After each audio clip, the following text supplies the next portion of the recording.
Hello, we're live. If anybody's watching, just give us a hello so that we know you're there. Absolutely.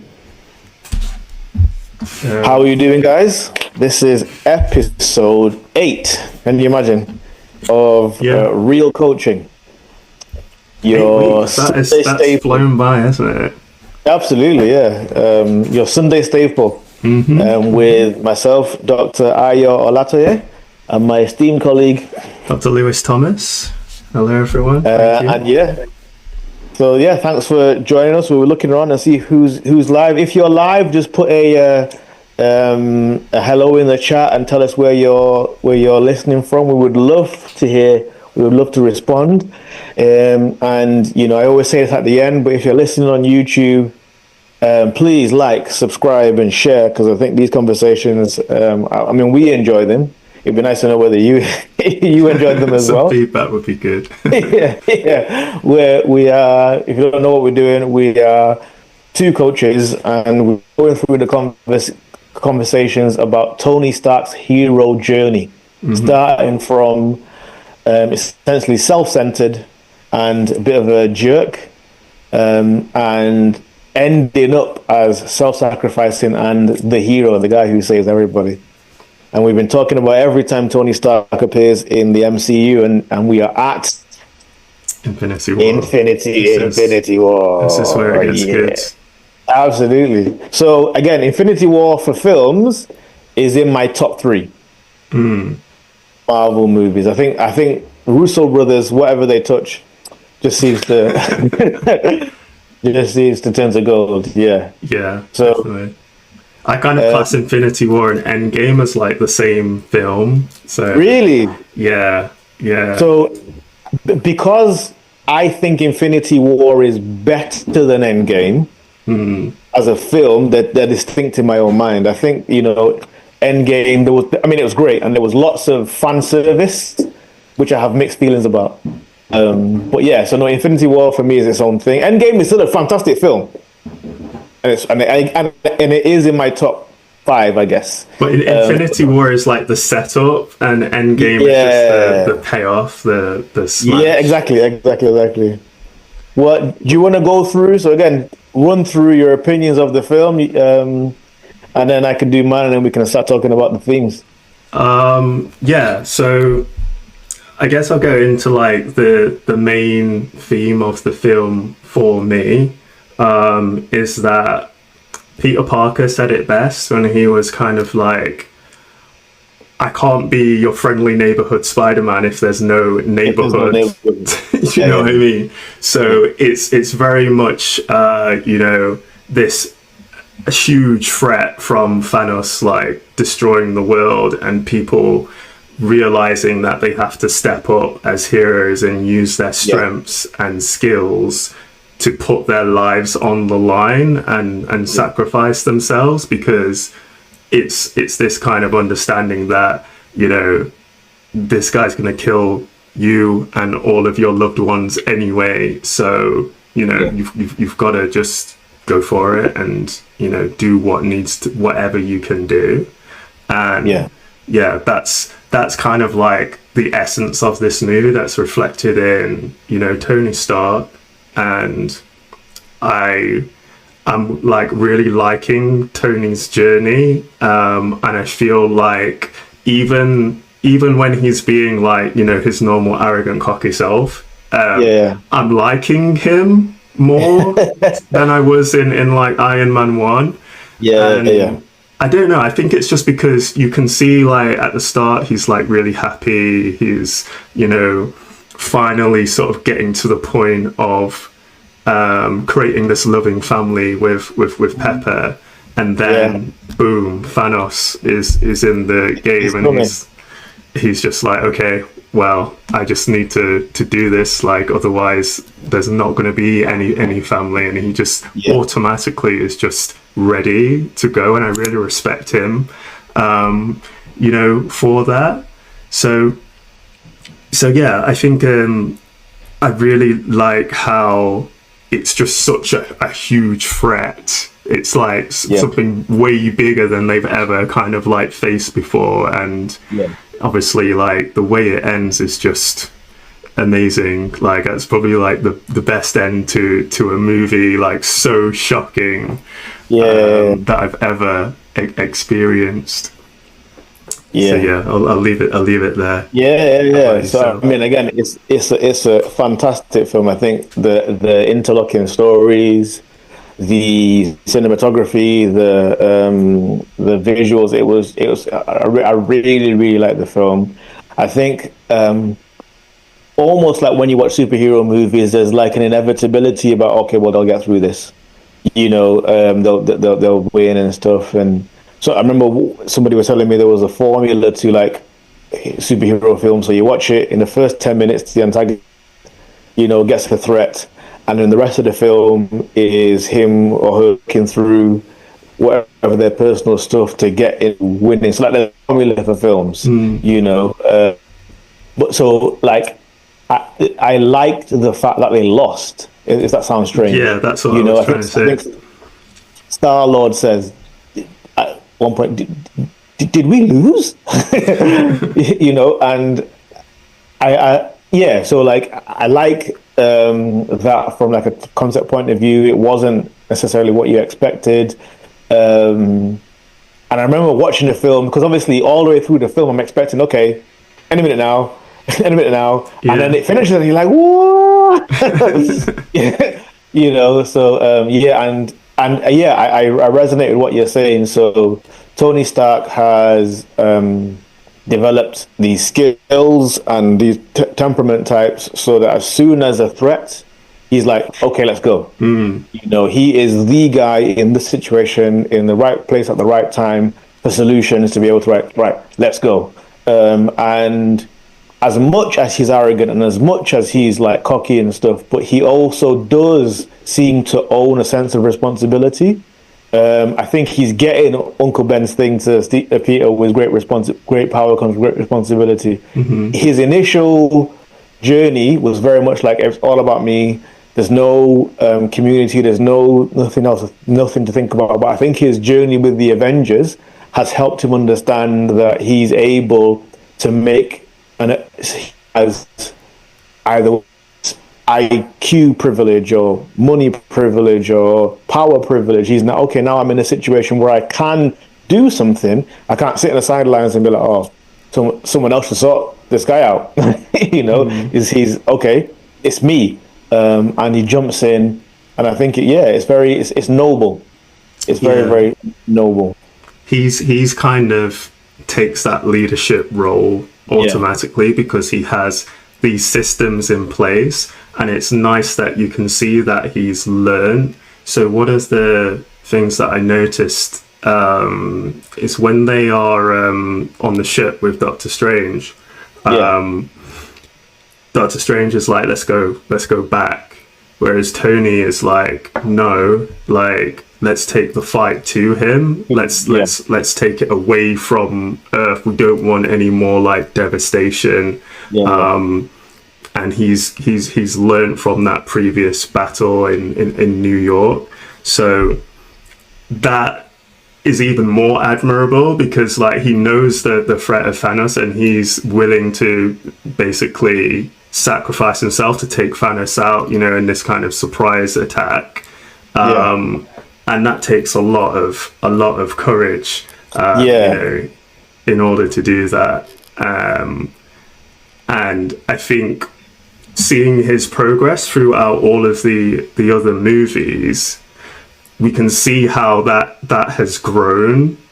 We can see where that's come from, because I think sometimes we can see people doing courageous things in life, like, moving country or changing career, investing in themselves, and think these are the kind of things that we want to do, but like don't have the courage.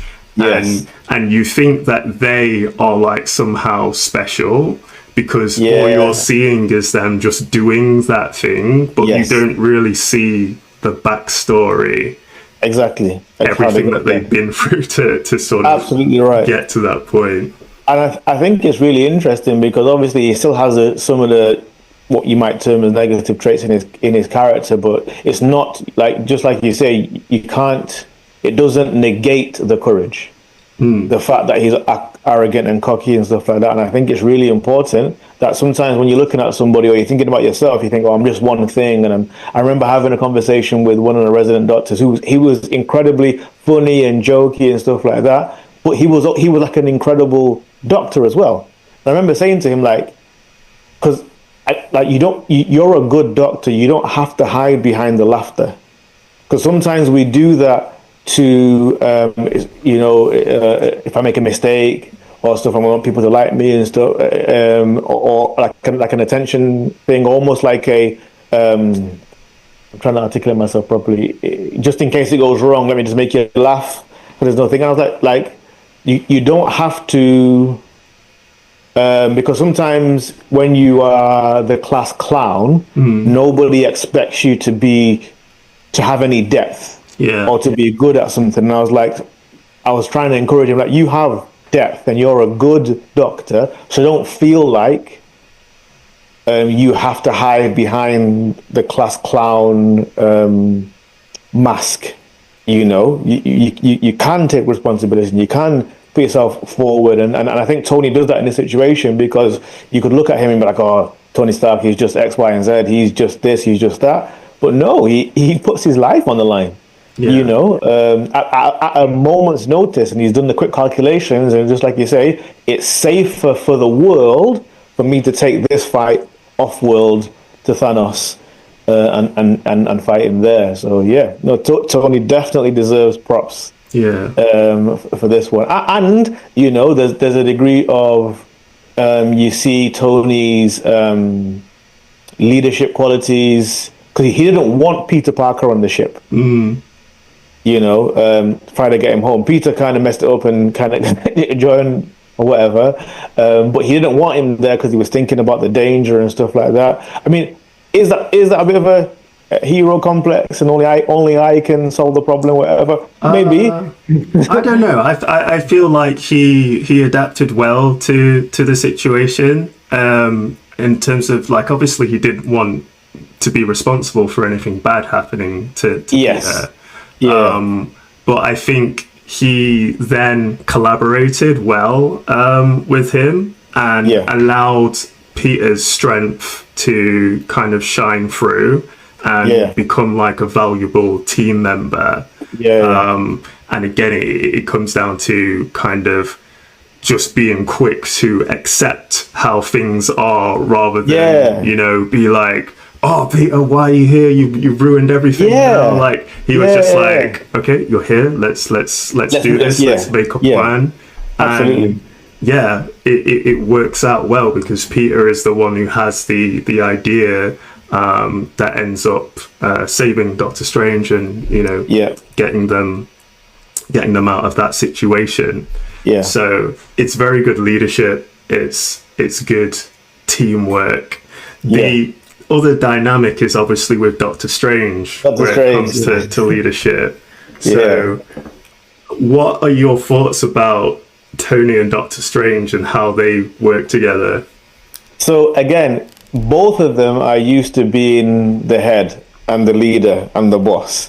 So in a situation where they're like they're having to work together, I think it was challenging for both of them, because they're used to being the guy who gives the instructions and doesn't have to listen. Whether they choose to listen is fine, but they don't have to listen to other people.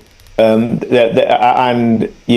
Doctor Strange still has remnants of his arrogant neurosurgical background.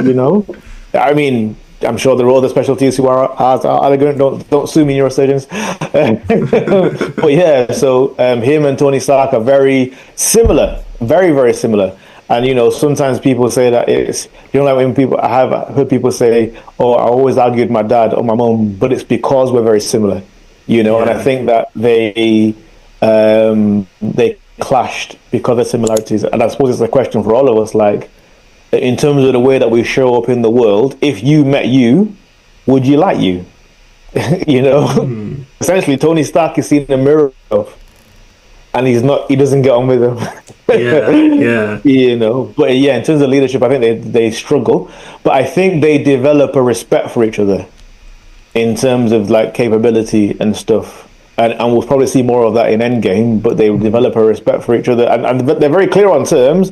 So Tony Stark's like, okay, you know, let's go, and Strange is like, if it comes to saving you guys or the stone, like it's a stone. So you know, there was clear terms. And yeah, no, I think there's a lesson there in sometimes in terms of our teamwork and leadership. We want everybody to get on. And maybe we don't need to get on necessarily, at least not in the first instance. Maybe we just need to be walking in a similar direction. You know, we don't have to necessarily be best friends and at each other's parties and birthdays and stuff like that. Maybe we just have an understanding of what the mission is and understand that we have different roles in achieving that. Yeah. And as we do that, and as we do that efficiently, we'll be able to see, oh wow, you bring X to this mission and I don't, because Tony knows he's not a master of the mystic arts, and Strange knows that he knows nothing about technology, but they can both see what each other adds, and that they add something to the mission. You know, I want to go back to Spider-Man for a bit though. The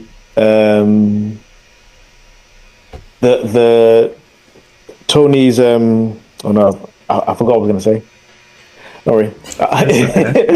It'll come back to me. So the thing I think you mentioned is that the key difference is like their priorities in terms of the time stone. So I think there's like this immediate conflict when they meet, in that Stranger's like, oh yeah, Thanos, big bad guy, needs all 6 stones to like end the world, and Tony's like, well, you've got 1 stone right here, like let's just get rid of that. And Stranger's obviously then like, no, like this is the stone that could actually help us defeat Thanos, like I need to protect it. And then that leads me to one of my favorite parts of the movie, where they're on Titan, like trying to formulate a plan with the Guardians of the Galaxy. And that's just quite funny anyway, because just, like, I'll do you one better. Why is Gamora? But then Strange is just like sat there like meditating, like seeing all like the possible future outcomes, and is like, I've just been into the future and seen 14 million different outcomes, and they're like, how many did we win? One in 14 million. Wow. Yeah. And the point that I'm trying to make is that that could be them just giving up there and then. Yeah. No one is like depressed about, well, no one is showing any signs of giving up. No one is like immediately like, oh, okay, let's go home, like we tried, like it's impossible. They're all just kind of like, okay, so there's one and he's seen it, he's actually like seen it, so like it is possible, even though it's like very, very slim chances. And it just makes me think about life and about when we are trying to, you know, do things and make big changes, and, you know, feel like there's a very slim chance and automatically give up. But these guys, I know it's a movie, obviously, but they see that 1 in 14 million and think that that's real, that they can do that. And also it's more kind of the fact that if they don't at least try, then they're all going to die anyway. Exactly, absolutely. And this go on. I was just going to say that's kind of like, well, one of the key things to life and making decisions. Like, think about what's going to happen if you don't try. What could happen if you do try? Absolutely. But I mean, for me, it speaks about focus, because you know, 1 in 14 million is not great odds, and they made a choice to focus on the one. And it's not like the 14 million wasn't real. He's actually been there and he's seen the future. And one of the things that has helped me in my personal development journey is understanding that I can choose my focus. I can choose the lens that I look through life with, you know. So I can choose to look at all the things that I haven't achieved, or places I haven't been.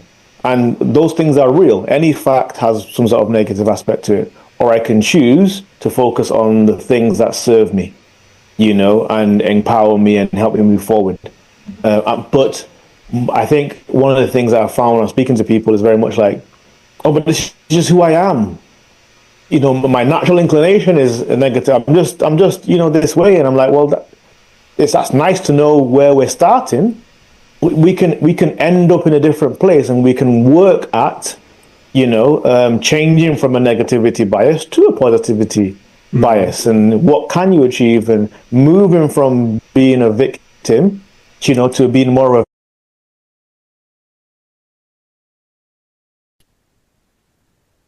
Now I have. Right. So hi guys, sorry. I just had a bit of a technical error on my side. I could go into that because it took a lot of emotional intelligence not not to go a bit crazy there. But yeah, let's just say accidents happen, and that is life. And you know, we keep on going because we're in a human. But it's similar to what that I remember what I wanted to say about like Tony Stark. So you mentioned before about his ability to adapt, you know, both he and Doctor Strange might have wanted to attack the problem one way, and now they're on a ship going to Titan. Okay, let's another way. And I think that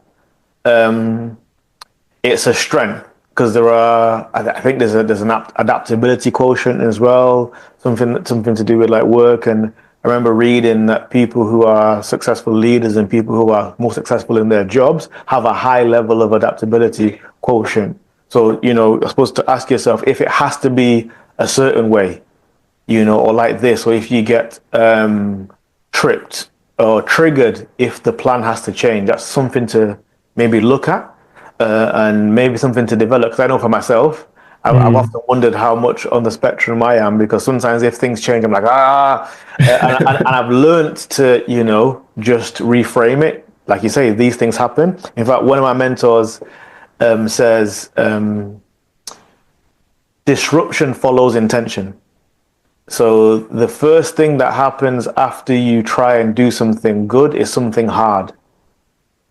It's a universal truth. When you want to lose weight, you tend to put on weight before you lose weight. When you want to get strong, you tend to feel weak before you get strong. Anytime you start walking in the direction, you want to start a business, you lose money, you lose friends, and then at the other end of it, you know, you get to where you wanted to get to. But the point of the lesson is not to allow the disruption to derail you.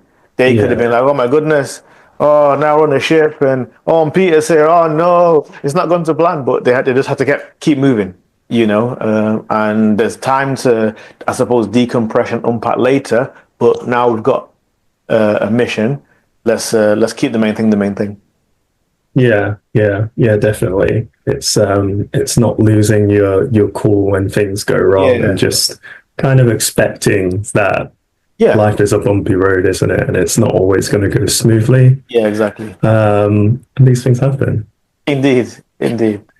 So yeah, where were we? I don't know. So I think Thanos.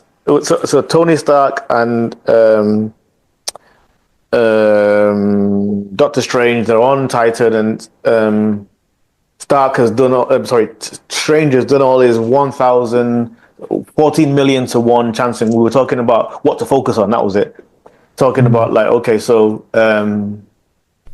you can choose to focus on the negative, and it might be a higher proportion of potential outcomes, higher probability, or you can choose to focus on the positive. But I think that what we were trying to get people to understand is that you still have a choice about what you focus on. Nobody's making you see X, Y, and Z. And if you can, really double down on that, then you can change from a victim mindset to a bit more of a victor warrior, mindset. Yeah, I remember now. I was thinking because you had mentioned people feeling like this is just the way I am, and not being able to change that or have a sense that they don't have any control over that. Yeah. But that's just kind of one reality of many possibilities for who they could be, who they could turn into in the future. Absolutely. And it's because they have that kind of fixation on how they are currently that they're not allowing themselves to change and grow and become the person does the things that they want to do in life. Absolutely. So that's kind of that. It's thinking about what is that. Obviously, not as big as these odds, but like, what is that 1 in 14 million version of me doing?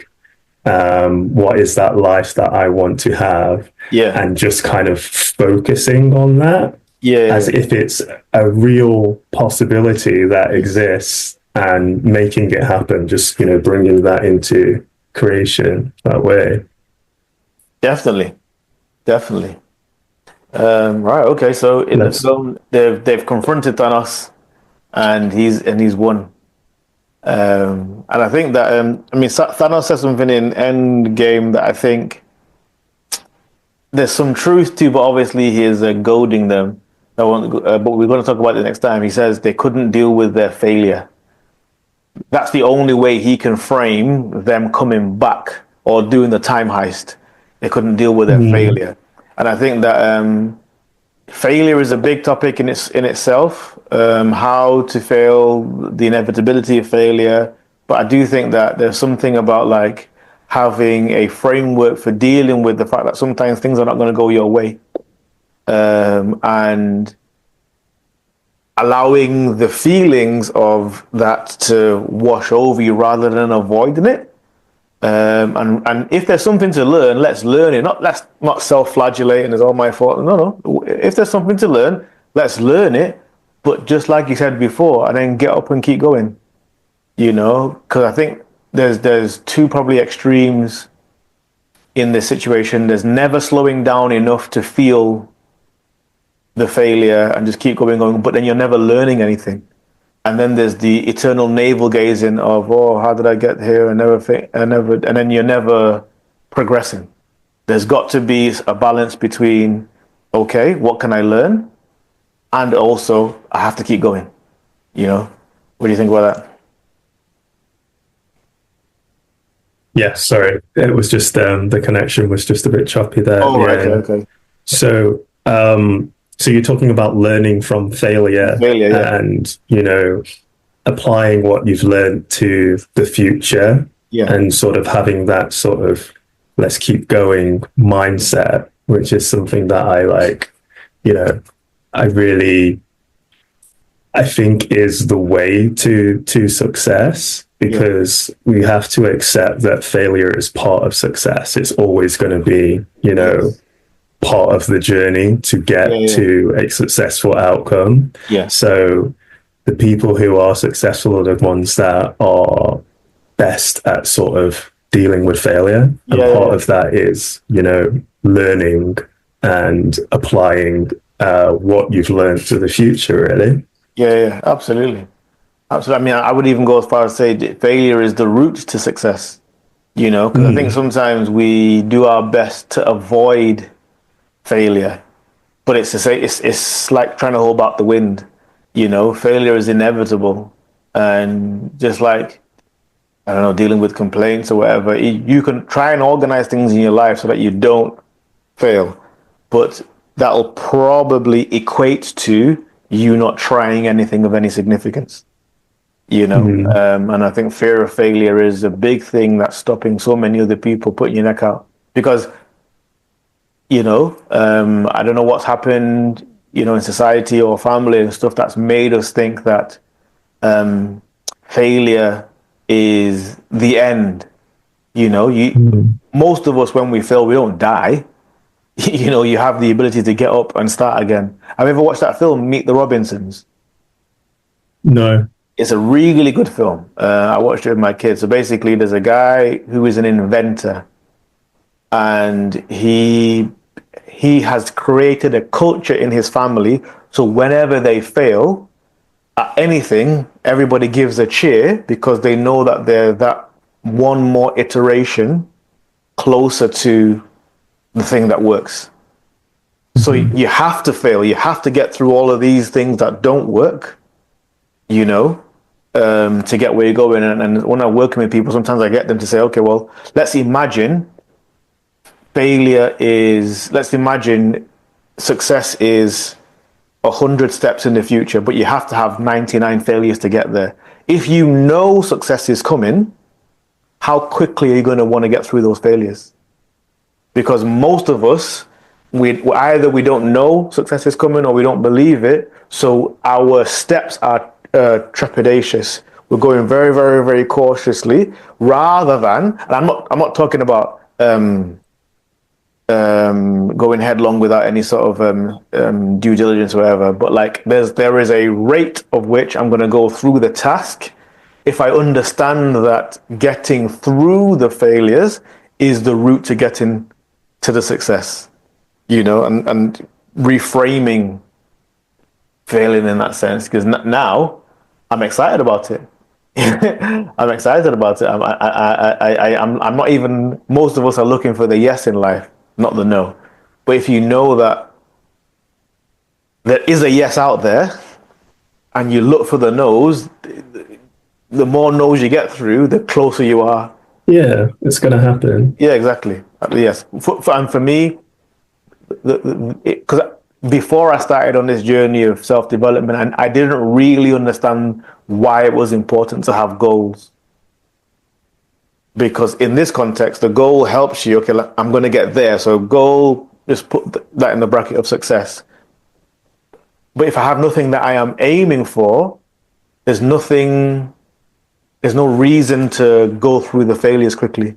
Does that make sense? I don't know where I'm going, so I'll just see what happens. So having goals helps me anchor my action and my rate of action, because I know that that's where I'm trying to get to, and I'm trying to get there as quickly as possible. And failing on the way there is the way for me to fail, learn, and eventually get where I set my intention. Yeah. It's great to have a reason to get back up. Yes, and exactly. keep moving. Absolutely. Yeah. So one final thing that I wanted to say about Infinity War and Endgame is that I think they portray what we've been talking about in terms of failure really well. Yeah. In that Infinity War, they fail. But actually, that is all part of the plan that Doctor Strange has seen. Yeah, exactly. And we only realize that by the end of Endgame, when he says, you know, it isn't one way. And even at the end of Infinity War, just before he's about to fade away, he's like to Tony, like, this was the only way. You know, we're in the end game. I don't know what he says. But it is, you know, it perfectly describes that kind of epic failure, which is the setup for the epic victory, that 1 in 14 million, you know, victory. And that is just, that's how it works. That's why it's such a great movie, because we learn that, we see that, we feel it. Yes, exactly. And doesn't the success feel so much better? Yes, because of the failure. Absolutely. You know, I mean, that's how they write films. Like, if you have somebody who is the best at everything and always wins everything, no one wants to watch that movie. You know, We want to We want watch. the up and down. Exactly. We want the ride. Yeah, we want to see ourselves because we see ourselves in the struggle often. Yeah. It's like if you had a roller coaster that was just you just going up the whole time, and that was the entire ride. You go from here to here, and It you would go. just be boring. Yeah, yeah, And then that it would just be stabilizes out, and it's just literally just exactly going straight. that Like would no one wants to be on that ride. that would just be a train. Yeah, exactly. Yeah. All right. Well, I mean, I don't think there's a better way to end this episode. Yeah. So thank you for staying with us through the technicals. If you are listening on YouTube, again, we would really appreciate it if you could like and subscribe and comment on these videos because it helps the algorithm recognize that we're here. And share these videos with your friends, have conversations about it. We hope that as much fun as we're having dissecting these movies, you're also having fun dissecting these movies. Next week will be episode 9, and we'll be talking about Endgame in depth. So till then, I've been Dr. Ayo Olatoye. And I've been Dr. Lewis Thomas. And we'll see you next time. See you next time.